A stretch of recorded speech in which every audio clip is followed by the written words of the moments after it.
In this video, we are going to cover three exponent properties, the first of which we have actually already been using to multiply polynomials, and that is the product property. The product property says we multiply the coefficients and we add the exponents. So in that first example, number 1, we have two monomials being multiplied together, and we treat this as we have been. Multiply the coefficients to get 16 and add the exponents. So m to the 7th, and that's it. For number 6 down here, number 2, missed that. Number 2, remember there's those hidden exponents. Those will be very important, those hidden ones. So again, the coefficient is 2, or 1 times 2 is 2, and then we add the exponent, so v squared. Down here on number 6, again, if you need to help separate those, draw those parentheses in there to help separate the two expressions we're multiplying. And then once again, we are multiplying the coefficients, so we get 6, and then adding the exponents of like basis. So in this case, there is no other a, so it's just a to the third, but then b to the fourth and b to the second, those get added together, and we get b to the sixth. Okay. On the next section, in number 15, let's take a look at that one here real quick. Again, we're multiplying the coefficients, so there's a hidden 1 coefficient for that second term, and so 3 times 1 is 3, and then any variable with a matching variable with exponents we need to add up. So I see a z to the first and a z to the power of 0. Well, that's just z to the first. So I'm just going to hide that 1 again and put z. There's an x to the fourth, but that's the only x term, so x to the fourth. Y to the second, and then there's a y to the first. So that would be y to the third. Now, a lot of times you're probably going to see that written as x to the fourth, y to the third, and then the z, so alphabetical, but those two expressions are the same. Okay, so on to the next property. So the next property we are dealing with is the quotient property, and that has to do with dividing. And when we divide the coefficients and we subtract the exponents. It's the opposite of multiplying, right? So for number 16, we have a quotient, right? So fractions are representing division, quotient. So the coefficients we divide as normal. Well, in this case, 4 over 3 doesn't divide evenly. And then we subtract the exponents. So b to the fourth and b to the first. 4 minus 1 is 3. And that exponent in its base goes in the part of the fraction where the larger exponent was. Okay? So it stays in the part where the larger exponent is. Number 19, again, we divide the coefficients as normal. So there's a hidden 1 coefficient in the denominator. 3 divided by 1 is 3. And then we subtract the exponents. And that would give me an r to the power of 0. Okay? Well, r to the power of 0 is actually just equal to 1. Just 1. Not an exponent, just the number 1. So this is actually saying 3 times 1, which is just 3. No variable term left. Okay.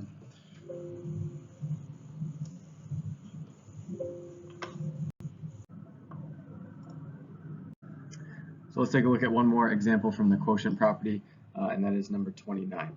So we are taking a look at dividing, and when we're dividing, we take a look at the coefficients and divide them if we can, which in this case, 1 over 5 does not divide evenly. And then we look at the exponents of the same bases and we subtract them. So 8 minus 2 is 6. That x to the power of 6 goes in the numerator where the larger exponent was. Same for the y's. Y to the power of 8 and y to the power of 3. 8 minus 3 is 5. So y to the power of 5th, to the 5th power. And then same for the z's. 7 minus 4 is 3. Okay, so my final answer, I'll move that 5 over. so it's nice and evened out there. But that's it. That's as far as I can simplify that expression. So the last property is the power property, and that says when we have a power to a power. So if you look at number 31, we have an exponent on the outside of that parentheses. And so that means, if we wanted to expand this, that means we could say 3k squared times 3k squared times 3k squared, right? So that exponent means we write out the base 3 times. And so now that is really just multiplying all that together. So if I multiply all those together, I'm multiplying the coefficients, which would be 3 times 3 is 9, times 3 is 27. And then I add the exponents. So 2 plus 2 plus 2 is k to the 6th. So this expression I started with is equal to 27k to the 6th. Well, the power property tells us there's a shorter way that we can do that. And we can do that simply by taking the exponent on the outside and multiply it to each exponent on the inside. So there is a hidden 1 exponent with the coefficient. So 3 to the power of 1 and k to the power of 2.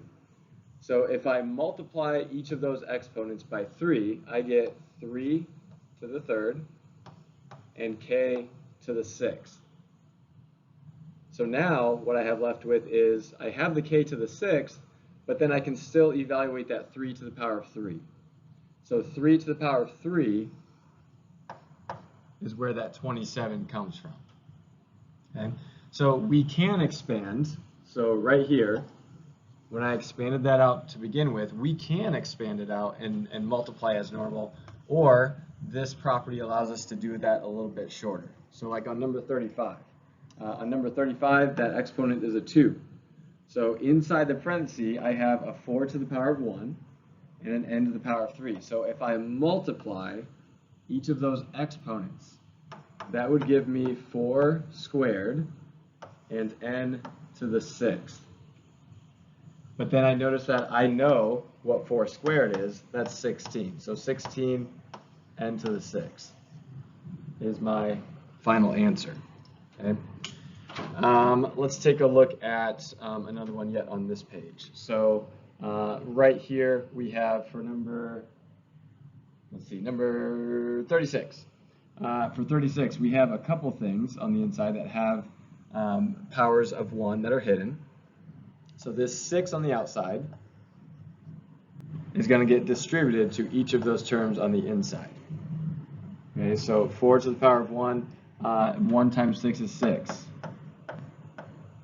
So 4 to the power of 6, x to the power of 6. And 6 times 0 is still 0, so y to the power of 0. I'm going to grab a calculator quick. And now, in my calculator, I can take 4 to the power of 6, and that gets me, so right here, 4 to the power of 6 is 4,096, x to the power of 6, and then y to the power of 0 is actually just 1. So if I had a times 1 on the end there, that wouldn't change anything. So that y to the power of 0 effectively cancels itself out. It just equals 1, and since there's other things left over there, we don't need to write that times 1 because then it doesn't change anything. And so that would be my final answer for that one. Let's take a look at 2 more here. Number 39. That 0 exponent does something special, or it kind of behaves a little differently than what you might think. So in this situation, that exponent of 0, again, I can still treat it as this property of distributing that exponent to all of the other exponents, but that's just going to give me x, or 6 to the power of 0, v to the power of 0, and u to the power of 0, right? So each of those exponents gets multiplied by 0, and then that means anything raised to the power of 0, which I have 6 to the power of 0, that's just 1. V to the power of 0, that's just 1. u to the power of 0, that's just 1. 1 times 1 times 1, you guessed it, is 1. Okay? So this is actually another property of exponents that we're not explicitly saying here, but anything raised to the power of 0 is just equal to 1. It doesn't matter what that is. Anything to the power of 0 is just 1, always. Okay? And then the last one we can do here together is number 44. Again, there is a hidden coefficient of 1 here, but we don't really need to worry about that because that hidden coefficient of 1 has a hidden exponent of 1. And even if I were to distribute that 6 to that hidden exponent of 1, all of that's still going to end up turning out to be 1. And so we've just kind of done some redundant work there. So really, all I'm going to do is distribute that 6 to each of those exponents that are there for those variables. So I get x to the 48, y to the 30th, and z to the 24th. And that is it. Again, just to emphasize, these are all things that are being multiplied together. So there's no plus sign in between those. There's no subtraction sign. Those are all being multiplied together. Okay? So at this point, you can go ahead and keep working on this activity, and then you can check your answers with the answer key provided.